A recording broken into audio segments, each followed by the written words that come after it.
Thank you. Thank you. You have the floor. Thank you very much, Mr. Chairman. Mr. Chairman, let me begin by congratulating the Honorable Ablakwa for his nomination to this very high office as, and occupying the shoes of statesmen like Nana Addo Akufo-Addo, Obeda Samoa, Victor Gbeho, and the rest, especially at his age, is quite a significant achievement. And warm congratulations, Honorable Nominee. Mr. Chairman, Ghana's policy, foreign policy, since 1957 has essentially been non-aligned. And as the nominee himself articulated in one of his responses, if I would say, we neither look left or right, we look forward, and we don't take sides. Indeed, if you look at the NDC manifesto, specifically page 160, you will see that that same policy is articulated. And then President Mahama in his inaugural address also reiterates the point. Mr. Chairman, I've followed the nominee. I've read most of his articles, his presentations, news articles about him and all of that. And it is clear on the evidence that the nominee is a leftist. He's a leftist. I would say he's a socialist. I will refrain myself from saying that he's a communist. I will refrain myself from saying so. You will see, Mr. Chairman, that the nominee, for example, wrote a tribute to His Excellency John Pombi Makafuli and delivered it on the floor of Parliament when he died on 17th March 2021. And therefore, Mr. Chairman, the nominee's views are known as a radical left. How is he going to marry his obvious personal ideological leanings and inclinations, which he's on many occasions said he's very proud of, in wiggling his way through this complex international geopolitics of the left and right as it relates to Ghana's policy of non-aligned? Thank you. This question could have been asked without making reference to all those documents. Please proceed to answer the question. Well, thank you very much, Mr. Chairman. And Mr. Chairman, let me place on record that I am not a communist. Of course, I am left of center.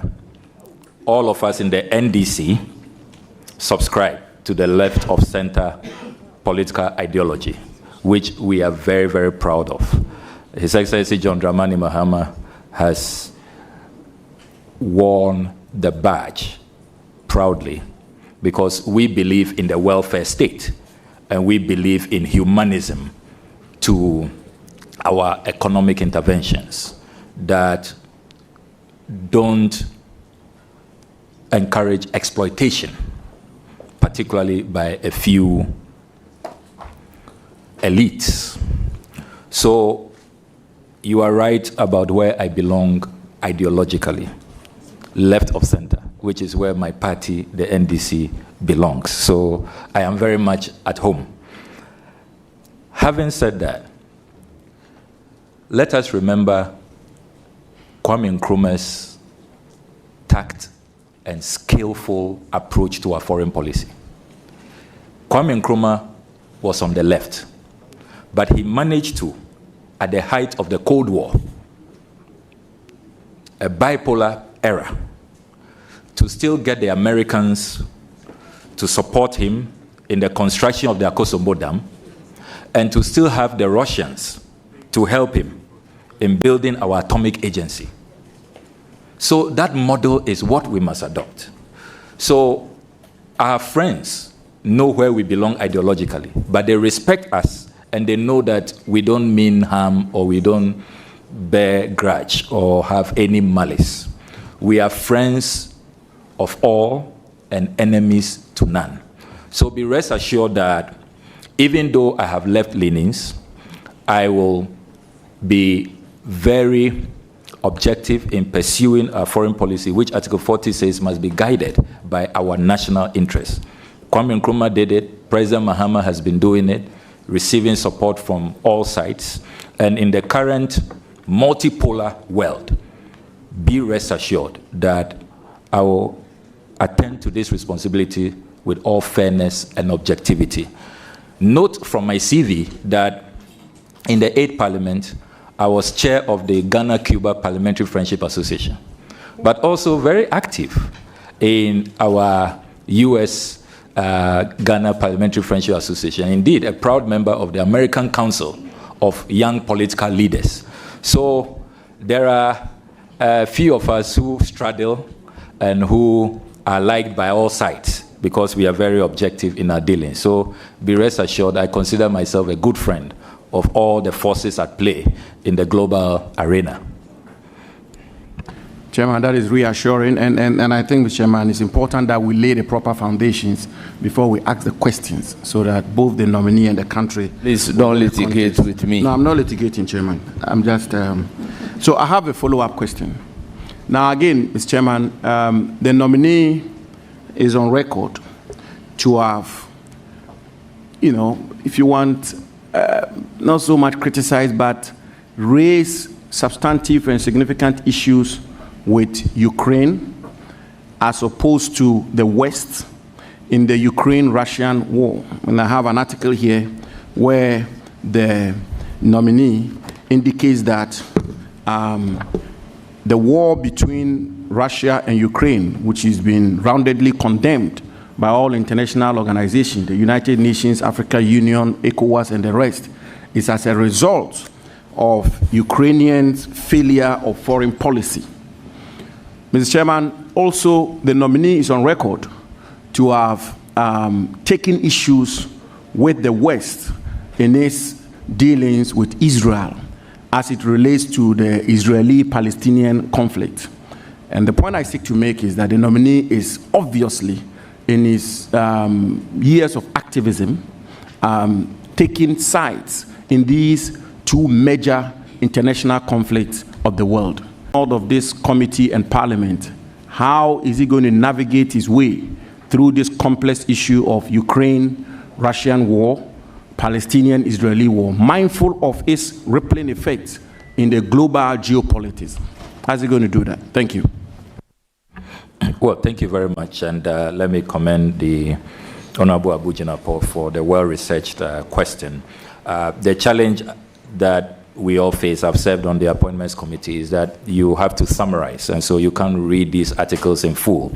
But those who will want to pay regard to the articles, you see that I try to be very objective and balanced and more nuanced than the summary. The conclusion, whether you've taken sides, is it correct? No, the conclusion is far-fetched. I have not taken sides. And Mr. Chairman, I know you'll be happy to hear that I have been invited by both sides. There are probably few people who have achieved that. The Russians invited me, and I was guest in their parliament. There was a second invitation where I went with former President Mahama to launch his book at the Russian Academy of Sciences, the Russian translation. And then the Ukrainians invited me. I spent a week there. We were, touring Kiev and other places. We went to the landmines. I helped them to even demine, some of the Russian mines that had been left in Ukraine. So that should tell you, the countries don't have any issues with me. Israel has invited me on a number of occasions. The Palestinians have also done that. Indeed, the Palestinian ambassador in Ghana is one of my very, very good friends. And so is the Israeli ambassador. So please be rest assured that despite my ideological stance on these matters, you will see objectivity. But Article 40 is clear. We must also, in the pursuit of our foreign policy, be guided by international law, a rule-based order, international principles. So where our friends err, we should be bold to point it out, because as Nkrumah said on the 16th of December 1959, when he presented our foreign policy to Parliament, he said that we will not be passive spectators, that as good friends, when you err, when you commit genocide, when you commit atrocities against women and children, we will point it out to you. And it does not make us bad friends. It rather, makes us very, very good friends. So that's the position I take on these matters. Thank you very much. Your last question? Or you have a follow-up on this? This was a follow-up on the first question. It cannot be. No, it was. It cannot be. I said so that it was a follow-up. No. The fact that you said so doesn't mean it should be a follow-up. No, it was Please, a follow-up. ask a follow-up question whether he is taking sides in these various wars that we have mentioned. Please go ahead with a follow-up question on this. Mr. Chairman, respectfully, I asked a question about his leanings on taking sides, and I made a follow-up on the specific issue of whether or not you take sides. It was all about taking sides. Thank you. How is he going to marry? No, it was taking sides. And then I gave a specific example, whether you take sides. Please, your last question. Last question? If you have a follow-up on this, I will allow it. Mr. Chairman, no. This is it. I can give you the documentations I use. No, because it's a follow-up. It was a follow-up on the first question. Thank you. So, Mr. Chairman, the question I want to ask the nominee, which is the second question, is the nominee, if he's given the nod as foreign minister, as I said initially, it's a very high office. And as he himself has been articulating, it will require, in his words, rules-based. It will require a lot of fairness, objectivity, and all of that. Mr. Chairman, on 23rd December 2024, the nominee made a post where he alleged that unimpeachable evidence from the Lands Commission shows that the two daughters of President Akufo-Addo have acquired some state lands in cantonments, and that amounted to state capture.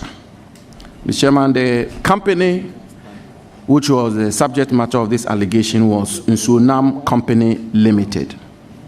Mr. Chairman, a search at the Lands Commission will show that the land in question is the property of administrators of the estate of Justice, the late Justice Johnson Sribo, a former justice of the Supreme Court and chairman of the Electoral Commission, who acquired the land as far back as 1969, specifically on 1st June 1969.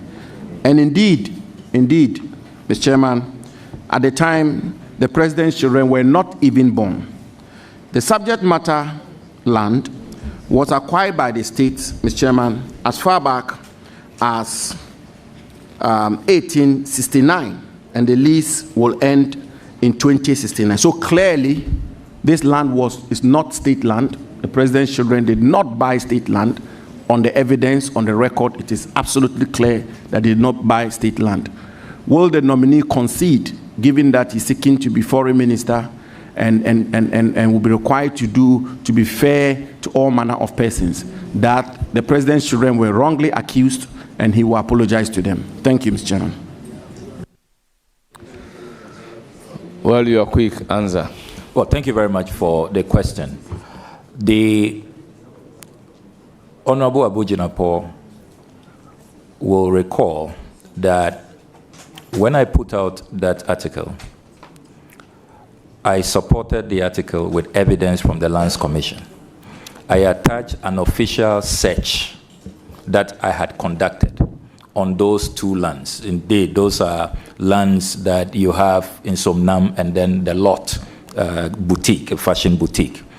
And I sought to inquire from the Lands Commission the status, the ownership of the land. And the Lands Commission responded in that official search, which I published. And Ghanaians can go on my social media handles. You see the official search results, where the Lands Commission, in their response, indicated that all those lands are government lands. So in my article, I asked a question. Is this another state capture? Is President Akufo-Addo allocating state lands to his daughters?